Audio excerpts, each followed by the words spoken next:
바라겠습니다. 오늘도 박철순 매니저님과 함께했습니다. 고맙습니다.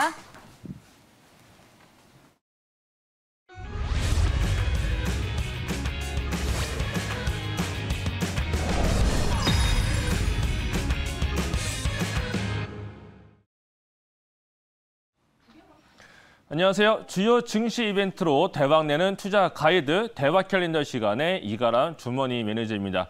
와, 이번 주 시장 굉장히 진짜 좀 엄청나다, 너무한다 싶을 정도로 굉장히 큰 하락이 나타났습니다. 그러다 보니까 투자 심리가 굉장히 안 좋으실 것 같은데요. 일단은 뭐 여러 가지 이유가 있습니다. 환율이 올라가고 있는 부분도 있고, 미국에서는 뭐 테이퍼링을 하겠다, 굉장히 많은 내용들이 쏟아져 나오고 있다 보니까 우리나라는 사실 그전부터 미리 좀 빠지고 있었던 부분이 있었는데, 거기에 더불어서 또 미국과 중국과 함께 연동되면서 더 빠지고 있는 그런 모습을 좀 보여주고 있어요. 자, 그렇다 보면 지금 우리나라 시장이 빠지고 있는 게 과연 정상적인 하락일까를 좀 고민을 해봐야 될 필요가 있을 것 같습니다. 그런 부분에서 봤을 때는 우리나라 뭐 크레딧 리스크라고 하죠. 신용 리스크를 먼저 생각을 해봐야 될 필요가 있는데, 뭐 CDS 프리미어나 아니면 정크본드 쪽에서의 차트에 대한 모습을 보게 되면요, 크게 움직임이 없어요. 특히 정크본드 같은 경우에는 빠질 때마다 더 안 좋은 건데, 빠지다가 말고 올라와서 옆으로 횡보를 하고 있습니다. 그렇다는 얘기는 뭔가 신용적인 국가적인 문제는 아니다라는 얘기가 되겠고요. 그렇다고 뭔가 수급적인 어떠한 이슈가 되지 않을까 싶은데, 올해 같은 경우도 보게 되면 장 초반에는 미국장 영향 받으면서 상승으로 출발했습니다. 하지만은 언제부터 하락을 했냐? 중국장이 열리는 10시 반부터 다시 한 번 더 하락을 하기 시작을 합니다. 그렇다는 얘기는 지금 우리나라 시장은 미국과 중국에 굉장히 민감한데, 특히 중국 시장에 굉장히 민감한 반응을 보이고 있습니다. 그 이유가 굉장히 여러 가지가 있겠지만, 여러분들은 아무래도 달러원 환율만 유심히 보실 테지만, 제가 또 보고 있는 거는 위안화 원화에 또 대한 모습도 있습니다. 그래서 지금 원화 대비 위안화가 지금 굉장히 강세에 있다 보니까, 우리나라는 중국과의 수출이 굉장히 많은 국가 중에 하나인데, 중국 쪽에서의 환율적인 모습도 우리에게 불리해진 상황이 있어요. 그러다 보니까 환율적으로 굉장히 많은 리스크가 좀 생기고 있는 부분이긴 합니다. 하지만은 이러한 모습들을 다 상쇄시키고 다음 주에 어떤 일정을 체크를 해본다면, 이런 원화적인 모습들, 환율적인 모습도 다시 한 번 더 돌아서 안정세를 찾을 수 있을 만한 이벤트 거리의 내용들이 있으니까, 그러한 부분도 체크를 해 나가신다면 분명히 다음 주에 반등이 한번 오게 될 겁니다. 그런 시장도 맞이하면서 어떻게 대비를 하면 좋을지, 이러한 부분도 저와 함께 한번 살펴보시면 좋을 것 같은데요. 제가 지난주에 나와서 어떤 일정을 말씀드리면서 어떠한 종목을 또 같이 말씀을 드렸습니다. 일단은 그 종목의 흐름이 어떻게 가는지부터 체크를 해나가면서 이어나가 보도록 하겠습니다. 자, 일단은 제가 지난주에 나와서 말씀드렸던 내용 중에 한 가지가 이번 주 오늘의 일정이었어요. 바로 8월 20일 날의 일정이었는데, 카카오뱅크가 MSCI에 조기 편입이 된다. 요 얘기는 제가 카카오뱅크가 상장할 때부터, 크래프톤이 상장할 때부터 카카오뱅크와 크래프톤과 같은 대형 IPO가 상장이 되는 것 자체가 시장에 굉장히 부담을 주는 것 중에 한 가지가 될 수 있다. 왜냐하면 패시브 자금, 인덱스 펀드 쪽에서의 조정이 필요한 부분이기 때문에 여기에서의 부담스러운 부분이 있다라고 말씀을 드렸어요. 그러면 일단 카카오뱅크가 어떻게 움직였는지부터 한번 차트를 보도록 하겠습니다. 자, 카카오뱅크 차트가 되겠는데, 일단은 상장하고 나서 약간 밀렸다가 다시 올라가기 시작을 합니다. 그래서 굉장히 크게 올라가죠. 계속 올라갔어요. 시장이 빠진 날이 언제부터냐면요, 카카오뱅크가 상장을 한 8월 6일부터입니다. 그렇다는 얘기는 카카오뱅크는 올라가는데 지수는 빠졌다. 그 얘기는 카카오뱅크가 상장을 함에 따라서 패시브 자금들이 움직였다라는 얘기가 돼요. 그럼 액티브 자금들은 이 기업의 펀더멘탈과 가치를 보면서 하는 건데, 패시브 자금들은 순전히 그 패시브 안에 들어가는 종목을 담기 위해서 자금이 움직입니다. 그 얘기는 카카오뱅크를 담기 위해서 모든 자금이 카카오뱅크로 쏠렸다. 더불어서 크래프톤도 상장했기 때문에 크래프톤도 여러 가지 지수 편입이 되어야 돼서 이쪽으로 쏠렸다라는 얘기가 됩니다. 그래서 크래프톤과 카카오뱅크는 상장 이후에 상승만 하고 있고, 다른 종목들은 빠지고 있습니다. 그래서 카카오뱅크는 제가 MSCI에 대한 조기 편입에 대한 일정도 말씀드렸기 때문에 이 종목은 더 올라갔어요. 그래서 굉장히 상승이 나타났습니다. 그럴 때는 카카오뱅크를 대행하신 분들은 굉장히 좋은 수익이 나고 있는 상황이 될 건데 이거는 이제 오늘로써 MSCI에 대한 조기 편입에 대한 일정은 끝났습니다. 그러면 다음 주부터 만약에 카카오뱅크가 밀리기 시작을 한다면 이쪽에 들어갔던 수급은 이제 다른 종목으로 순환매가 될 가능성이 있기 때문에 제가 보는 관점에서는 카카오뱅크의 일정이 하나 끝났으니까 남아있는 건 이제 크래프톤에 대한 일정이 아마 남아져 있을 겁니다. 그러한 부분만 잘 마무리가 된다면 아마도 9월달 앞두고서부터는 우리나라 증시도 이쪽으로 들어간 수급이 나오면서 다른 종목으로 순환매가 될 가능성이 있다. 그렇기 때문에 만약에 카카오뱅크를 가지고 있다 하시는 분들은요. 일단은 가지고는 가는데 오늘 이벤트가 끝났기 때문에 월요일 날 하락을 한다면 일정 부분 차익 실현을 좀 봐야 될 필요가 있을 것 같아요. 하지만 빠지지 않고 계속 올라간다면 추세가 깨지기 전 적어도 5일선이 이탈되기 전까지는 보유에 대한 관점으로 보시면 아마 좋지 않을까 싶은데 만약에라도 카카오뱅크가 5일선을 이탈한다면 그때는 오히려 반대로 다른 시장 쪽에서 올라갈 가능성이 있기 때문에 이 종목보다는 다른 종목들, 낙폭과대에 있는 종목들이거나 계속 올라가고 있는 추세 상승의 종목들을 담아보시면 아마도 굉장히 좋은 포트가 될 가능성이 매우 높다. 이렇게 좀 말씀을 드려볼 수가 있을 것 같습니다. 제가 또 이러한 내용들과 또 뿐만 아니라 제가 또 노란톡에서도 이번 주에 지수에 대한 저가와 고가에 대한 부분들을 굉장히 정확하게 말씀을 드렸어요. 일단 빠르게 이러한 부분도 소개를 해드리고 나서 넘어가 보도록 하겠습니다. 문자 메시지에다가요. 받는 번호에 샵 2034 넣으시고 내용란에 캘린더라고 3글자 넣으시게 되면 저와 함께 할 수 있는 노란톡에 대한 링크와 비밀번호가 갑니다. 거기에 입장하시면 제가 이번 주 저가 지수는 어디까지다라고 말씀드렸는데 정확하게 지수 선물 400포인트와 코스피 지수로 3050을 정확하게 찍으면서 마감을 했습니다. 그렇다면 다음 주에 대한 지수는 제가 어떻게 보고 있는지 이러한 부분도 말씀을 드리도록 할 테니까 많은 분들 참여하셔가지고 같이 보시면 더 좋을 것 같습니다.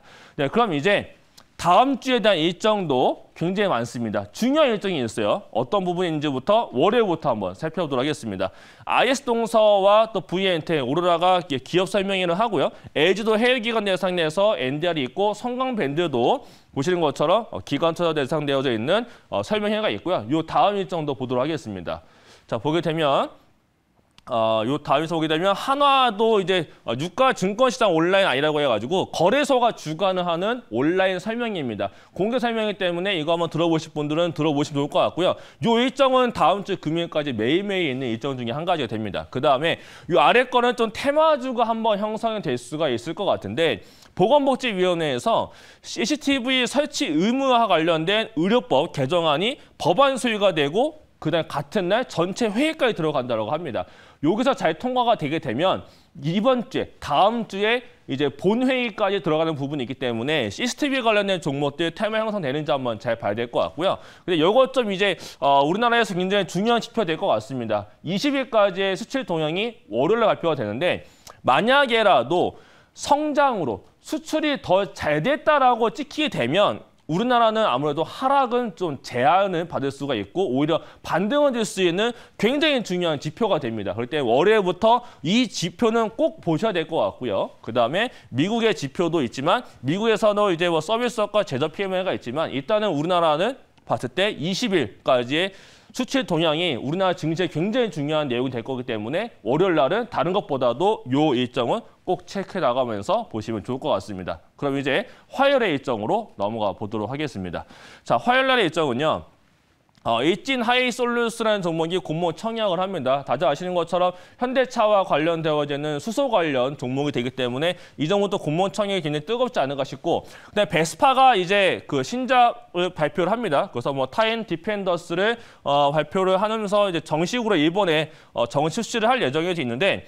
베스파가 일본에서의 사전 예약자가 21만 명이 넘어간 걸로 알려져 있어요. 그렇게 되면은 연간 매출액이 약 한 1,000억 원 정도가 될 걸로 예상이 되고 있습니다. 그렇다면 베스파가 지금 관리 종목인데 이 게임과 또 이후에 나타날 수 있는 신작들의 때문 영향으로도 관리 종목에서 벗어날 수 있는 그런 부분이 있기 때문에 만약에 또 게임 종목이니까 또 게임이 굉장히 잘 찍히고 실적이 잘 나온다고 하게 되면 종목이 굉장히 큰 포로 올라가기도 하니까 이 베스파라는 종목도 한번 잘 보시면 좋을 것 같고요. 근데 현대차와 오일 솔루션의 또 컨퍼런스 콜에 대한 내용도 있는 게 화요일이기도 합니다. 화요일에 그 다음 일정도 보도록 할게요. 자, 화요일 다음 일정은 카이너스 매드도 올랜드에서 미팅이 있고 여러 가지 일정이 있는데 일단 도요타 같은 경우도 일본 공장이 멈춘다라고 합니다. 그만큼 반도체 칩이 아직도 부족한 영향이 들어가고 있기 때문에 자동차 쪽은 조금 아직은 어려운 것 같아요. 그래서 이게 확실히 풀리는 게 보이기 시작하면 자동차 관련주 다시 봐야 될 필요가 있으니까 자동차에 관심 있으신 분들은 이러한 일정이 끝나고 나면 좀 완화되는 게 보이고 나는 거 확인하고 나서 잡아보시면 더 좋을 것 같고요. 그다음 미국에서의 신규 주택 매매에 대한 지표 발표가 있는데 이게 시장에서의 선행 지표이기도 합니다. 그래서 미국에서는 이것도 굉장히 중요한 지표가 되기 때문에 이것도 한번 잘 체크를 해보시면 좋을 것 같습니다. 그럼 이제 수요일의 일정으로 넘어가 보도록 하겠습니다. 자, 수요일은요. 바이젠셀에 드디어 이제 신규 상장을 합니다. 요게 최대 주주는 보령제약이죠. 보령제약은 바이젠셀의 신규 상장에 따라서 지분 가치가 약 50배가 뛰어간다는 걸, 50배가 넘어가는 걸로 알려져 있습니다. 그렇기 때문에 바이젠셀의 주가 모멘텀에 따라서 보령제약도 한번 움직일 수 있기 때문에 이렇게 연결지어서 한번 보시면 좋을 것 같고요. 그다음에 그 외에 일정도 있습니다만 이 다음 달에 일정이 더 중요하기 때문에 요 다음 일정으로 넘어가 보도록 하겠습니다. 자, 다음 내용 일단 보게 되면 게임스컴에 이제 유럽에서 개최가 되는 굉장히 큰 게임 일정이 되는데요. 여기에 또 참가하는 기업이 펄어비스와 서메이지 그리고 컴투스가 있습니다. 굉장히 많은 내용들이 있는데 이러한 내용들은 시간 관계상 제가 노란톡에서 설명을 더 자세하게 들어보도록 할 테니까 요거 한번 내용 찾아보셔가지고 같이 공부도 해보시면 굉장히 좋은 자료가 될 것 같고요. 그다음에 아까 말씀하셨던 CCTV법에 대한 상장 여부에 국회 본회의도 25일에 열립니다. 그리고 넷마블이 최근에 굉장히 좋지 않은 모습이 있는데 마블과 협업해서 만드는 게임이죠. 마블 퓨처 레볼루션이 글로벌 정시 출시하기 때문에 여기서도 만약에 이 게임 순위에 많이 들어가고 유료 실적이 굉장히 잘 찍히게 되면 지금 많이 밀리는 넷마블도 다시 한 번 더 올라갈 수 있는 모멘텀이 될 거기 때문에 다음 주도 굉장히 게임주에 대한 인정이 많습니다. 그래서 게임주 쪽을 좀 굉장히 잘 유심히 보시면 좋을 것 같다는 생각이 들고요. 자, 그럼 이제 다음 일정으로 넘어가 보도록 하겠습니다. 자, 보게 되면 이제는 목요일이에요. 목요일이 좀 중요한 일정이 많습니다. 그래서 굉장히 빠르게 넘어왔는데 목요일 날 뭐 다른 일정보다도요. NC소프트가 블레이드 앤 소울 2를 출시를 합니다. 그렇다면은 위메드도 미르4에 대한 실적이 굉장히 잘 나왔죠. 근데 글로벌 출시 예정이 있고 근데 얘보다 더 셀 수 있는 거는 NC소프트의 블레이드 앤 소울 2입니다. 왜 그런지는 차트를 보면서 간략하게 살펴보면서 설명은 더 추가적으로 들어볼 텐데 NC소프트 같은 경우는 사실 신작이 하반기에 굉장히 부재했던 모습이 있었어요. 하지만 블레이드 앤 소울하고요. 어저께 굉장히 크게 올라왔죠. 요 이유가 리니지 W에 대한 쇼케이스가 굉장히 잘 끝났습니다. 그래서 대표 같은 경우도 인터뷰에서 모든 내용을 다 집어넣었다. 굉장히 크게 성장할 수 있도록 리니지에 대한 모든 걸 다 갈아 넣었다라고 말할 정도로 굉장히 큰 기대감을 가지고 있는데 사실 리니지는 내수 쪽에서의 매출이 크고 해외 쪽은 매출이 작았습니다. 근데 이 W 같은 경우는 글로벌을 겨냥해서 더 크게 키우겠다라는 거기 때문에 그렇다면 또 연내에 실시하겠다라고 했어요. 그 하반기에 리니지 W에 대한 모멘텀도 있고 그다음에 바로 26일 날 블레이드 앤 소울 2 이 두 가지에 대한 모멘텀이 있기 때문에 NC소프트도 그동안 여러 가지 뭐 백업 이슈부터 해서 신작에 대한 부재에 대한 모습부터 해서 굉장히 여러 가지에 대한 이슈로 굉장히 크게 내려왔습니다. 하지만 아래자리 75만 원을 안 깨놓고 굉장히 의미 있게 거래가 터졌고 외국인과 기관이 굉장히 크게 들어왔어요. 그렇기 때문에 오늘의 조정은 오히려 저가 매수를 다시 할 수 있었던 기회 중에 하나일 수 있다라고 볼 수가 있습니다. 그렇기 때문에 이 종목은 75만 원이 깨지지 않는다면 충분히 다시 한 번 더 하반기를 보면서 올라갈 수가 있고 두 가지 게임의 모멘텀이 있기 때문에 진짜 실적이 찍히는 거는 내년 1분기가 됩니다. 그 1분기에 대한 실적 모멘텀을 확인하기 전까지도 이 종목은 75만 원을 깨지지 않는다라고 하게 되면 충분히 더 올라갈 수 있으니까 이 종목을 다음 주까지 유심히 살펴보시면 더 좋을 것 같습니다. 그럼 이제 다음의 일정으로 넘어가 보도록 하겠습니다. 자, 다음 일정을 보게 되면 금토일가 열립니다. 진짜 과연 금리 인상을 할 수 있을지. 지금 코로나 상황이 굉장히 커진 상황이고 여러 가지 문제가 생기고 있고 대출도 지금 다 막히고 있는 상황에서 금리 인상을 과연 할 수 있을까에 대한 부분인 건데 금리 인상까지 할지 안 할지가 중요한 부분이 됩니다. 요거 이후로 오히려 이제 외국인들이 우리나라에 살 수가 있어요.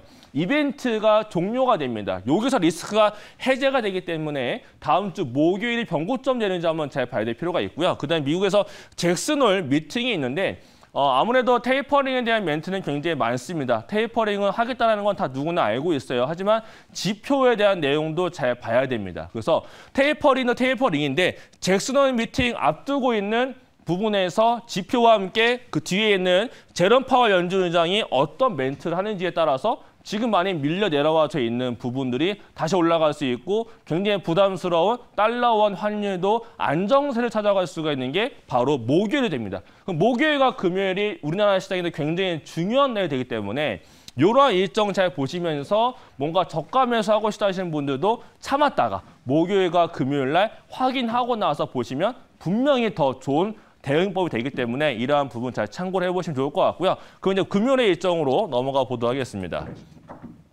네, 금요일의 일정을 보면은 뭐 굉장히 많은 일정들이 있어요. 근데 이러한 일정들도 굉장히 중요한데 이러한 일정들은 제가 또 노란톡에서 더 추가적으로 설명을 드려보도록 하겠습니다. 이러한 일정보다는 아무래도 목요일의 일정이 더 중요하기 때문에 목요일의 일정을 더 중요하게 보시면서 목금 과연 지표에 따라서 우리나라 시장과 미국 시장이 반등할 수 있는지 이러한 부분 참고해 보시고요. 추가적인 설명과 또 오늘 자료에 대한 부분들은 제가 일요일 날 다 완성본을 모아서 노란톡에다가 올려드리고 노란톡과 주머니 앱을 통해서 제가 또 방송 내용을 다시 한 번 더 설명을 드릴 겁니다. 그렇기 때문에 이러한 설명을 조금 더 자세하게 듣고 싶다 하시는 분들은요.